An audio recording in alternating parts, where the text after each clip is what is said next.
বিয়ে তো আমি কালো ছেলেকেই করব, কারণ আমার বান্ধবীদের নজর ভালো না। কি বান্ধবীর নজর ভালো না বলে বান্ধবীকে বিয়ে করে ফেললে? ভাগ্যিস এরকম একখান বান্ধবী নাই আমার। তো তোমার বিয়ে করে তো আমিও কত সমস্যা ফেস করছি। আমি কি তাহলে হাত ছেড়ে গেছি তোমার জন্য? আমি বাড়ি ঘর তো সবকিছু ছেড়ে এসেছি। এবার তুমি যদি আমার ছেড়ে দাও, আমার তো মরা ছাড়া আর কোনো গতি থাকবে না। বিশ্বাস করো, তোমাদের কষ্ট থেকে আমার কান্না পেয়ে গেছে, কিন্তু আমার চোখ দিয়ে জল ওই বেরাইতেছে না।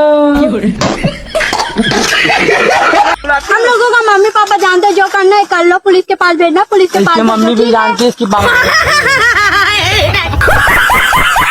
দেখো, এই যে তোমরা মেয়ে মেয়ে বিয়ে করেছো, তাতে কারোর কোনো মাথা ব্যথা নেই। তুমি মেয়ে মেয়ে বিয়ে করো, কুত্তা, ছাগল, বিড়াল, মোষ, গাধা, ভেড়া, যার সাথে ইচ্ছা বিয়ে করো, তাতে কারোর কোনো মাথা ব্যথা নেই। কিন্তু এই যে তুমি ফেসবুকে এসে হাগাহাগি করছো, তো রোস্টাররা তোমাকে রোস্ট না করে কি তোমাদের কমেন্টসে গিয়ে কংগ্রাচুলেশন উইশ জানাবে নাকি?